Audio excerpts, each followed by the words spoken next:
pierwszej części filmu opowiedziałem, jak prekolumbijskie społeczeństwa, które wierzyły w nadprzyrodzoną moc ptaków, przetrzymywały i hodowały papugi, aby składać je w ofierze bogom i regularnie wyrywać im pióra do wyrobu patyczków i wachlarzy modlitewnych.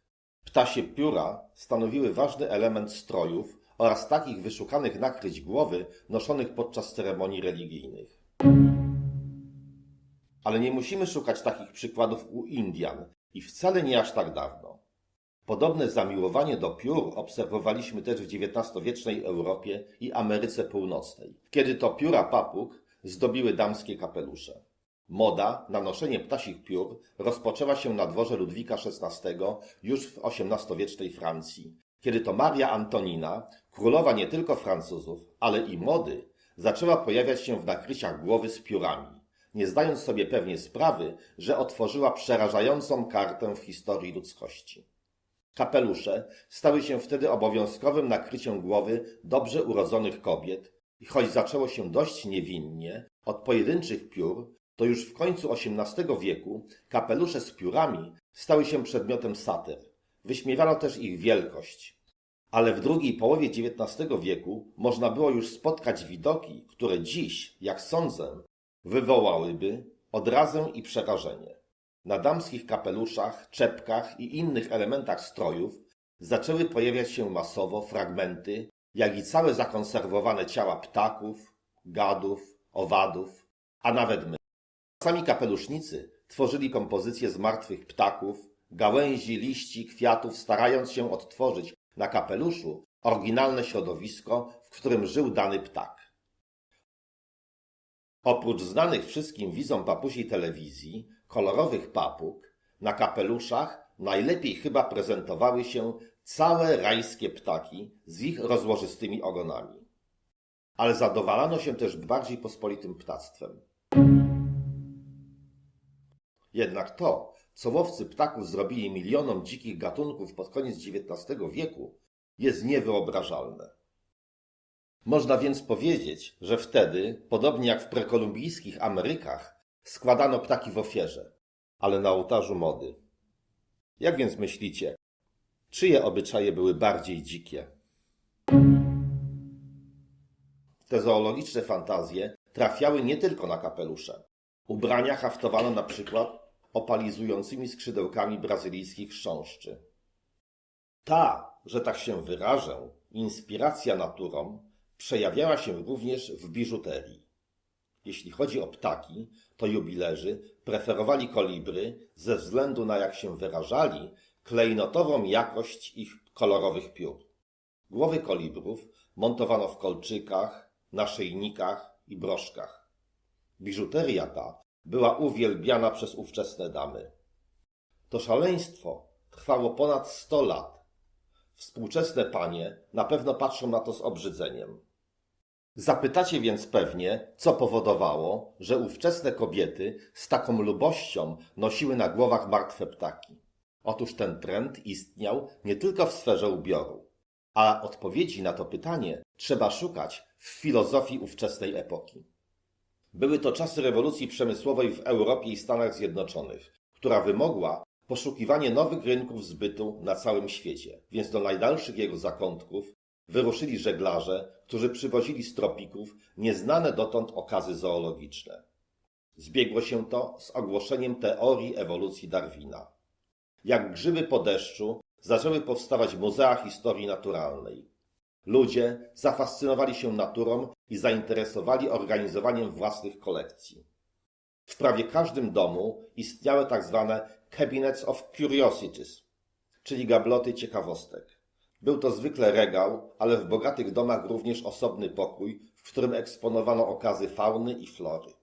Fantazję rozbudzały też liczne wystawy handlowe, na których prezentowano sprowadzane okazy oraz wytwarzane z nich przedmioty dekoracyjne, stroje i biżuterię. Czasopisma dla kobiet zachęcały do zbierania okazów i tworzenia z nich przedmiotów dekoracyjnych.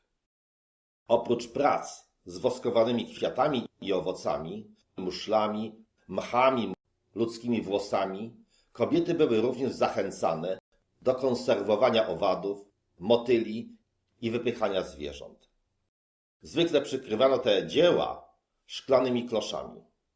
Okazy do wypchania lub już wypchane można było kupić w licznych pracowniach taksydermistów, którzy przy okazji zajmowali się też konserwacją tych na kapeluszach. Pod koniec XIX wieku istniało duże zapotrzebowanie na ten zawód.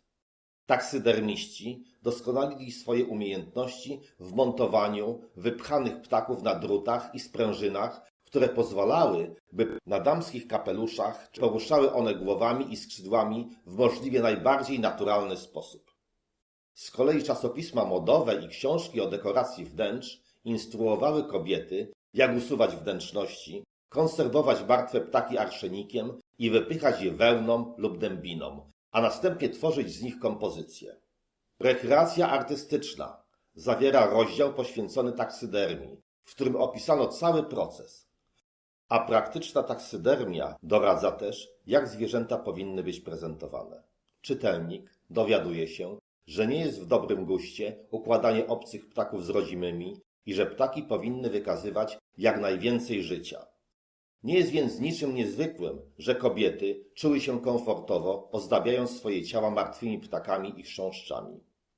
W taki właśnie sposób w epoce wiktoriańskiej ludzie doświadczali natury. Ale wróćmy do kapeluszy. W 1886 roku ornitolog Frank Chapman podczas tylko 2 popołudniowych spacerów zaobserwował na Manhattanie 700 kobiet w kapeluszach, z czego 542 ozdobione były piórami, całymi ptakami lub ich częściami. Reprezentowanych było na nich 40 różnych gatunków ptaków, co czyniło Manhattan jednym z największych na świecie terenów do obserwacji różnorodnych gatunków ptaków. Niestety martwych. Bardziej niż papuzie, czy nawet rajskich ptaków, cenione były pióra egretów, czyli rodzaju czapli. Zaczęto z nich tworzyć wręcz ogromne pióropusze. Potraficie sobie wyobrazić, ile piór takiego ptaka potrzeba na taki kapelusz? Rozwinął się wysoce dochodowy międzynarodowy handel, aby zaspokoić popyt na okazy wykorzystywane przez jubilerów, kapeluszników, muzea i prywatnych kolekcjonerów. Londyn stał się centrum międzynarodowego handlu piórami. Nowy Jork i Paryż były zaś głównie ośrodkami produkcji ozdób z piór. W Londynie, na największych na świecie aukcjach odbywających się w domu aukcyjnym Commercial Sale Rooms, handlowcy mogli licytować pióra i całe skóry z ptaków. Widzimy tu zestawienie sprzedaży z 3 londyńskich aukcji z 1911 roku. Aby uzyskać 1 uncję, czyli około 28 gramów piór egreta, potrzeba było 6 ptaków. Tak więc 21 528 uncji sprzedanych na tych 3 aukcjach odpowiada 129 168 zabitym egretom. Te 3 aukcje kosztowały też życie prawie 20 000 rajskich ptaków, ponad 40 000 kolibrów, a w sumie ponad 220 000 ptaków. Pióra ogonowe, lirogonów, sprzedawano na sztuki. W 1912 roku sprzedano ich w Londynie 24 579 sztuk, a 2 takie piękne, podkręcone pióra oznaczają 1 martwego ptaka. Szacuje się, że w szczytowym momencie handel ten zabijał 200 milionów ptaków rocznie. Nie zbierano z ziemi piór, które wypadały ptakom, pozyskiwano je tylko z upolowanych. Jeden z myśliwych na Florydzie ujawnił, że sam zabił 130 000 ptaków w jednym sezonie. Myśliwi pozostawiali za sobą obdarte ze skóry ciała. Niektórym ptakom odcinano tylko skrzydła i pozostawiano je na bolesną i powolną śmierć. Ponadto polowano na ptaki w czasie lęgów po okresie godowym, ponieważ wtedy ich pióra były najbardziej atrakcyjne. Ptaki pozostawiały w gniazdach swoje potomstwo, które bez rodziców ginęło. W 1909 roku na wyspie Laysan w archipelagu Hawajów, uznawanej ze względu na ilość zamieszkujących ją ptaków za cud natury, przez kilka miesięcy ptasi rzeźnicy unicestwili 300 000 albatrosów, rybitw, mew i innych gatunków ptaków, aby odciąć im skrzydła i wysłać je do Paryża, który był rynkiem zbytu dla skrzydeł ptaków morskich zabijanych na Pacyfiku. Zachłanność przemysłu modowego na punkcie ptasich piór doprowadziła do całkowitej zagłady niektóre gatunki ptaków, a populacje wielu innych gatunków na całym świecie również zbliżały się do wyginięcia. Na przełomie XIX i XX wieku handel ten prawie wyeliminował egrety w Stanach Zjednoczonych. Amerykański zoolog William Hornaday w swoim dziele Nasze ginące dzikie zwierzęta sporządził listę wszystkich ptaków eksterminowanych przez rosnącą liczbę łowców piór w niemal wszystkich częściach świata. Na tej symbolicznej tablicy widzimy epitafium dla tych, które uległy całkowitej zagładzie. Jest wśród nich również papuga karolińska, która świetnie prezentowała się na kapeluszach, a którą dziś możemy oglądać już tylko w muzeach. Tu widzimy ją wypchaną w naturalnych barwach, a tu ufarbowaną na modniejszy w tamtych czasach kolor czarny. Kiedy ludzie w końcu zdali sobie sprawę, jaką krzywdę wyrządzają naturze, pojawiły się organizacje na rzecz ochrony przyrody, które zaczęły walczyć z wykorzystywaniem ptaków w przemyśle odzieżowym. Mężczyźni prowadzący kampanię przeciwko morderczemu kapelusznictwu winili za to próżność kobiet. Choć trzeba przyznać, że to właśnie kobiety, przejęte losem zabijanych ptaków, zainicjowały ten ruch. A to jednak mężczyźni dokonywali rzezi często całych kolonii ptaków, czasem dla zysku, a czasem przypisując temu miano sportu. Walka z międzynarodowym przemysłem modniarskim nie była łatwa i trwała kilka dekad. W XIX wieku zarówno największym finansistom, jak i rządom oraz społeczeństwom nie było łatwo zrezygnować z tego biznesu. Przemysł kapeluszniczy zatrudniał ogromną ilość osób w produkcji i handlu. Dawał pracę zwłaszcza kobietom.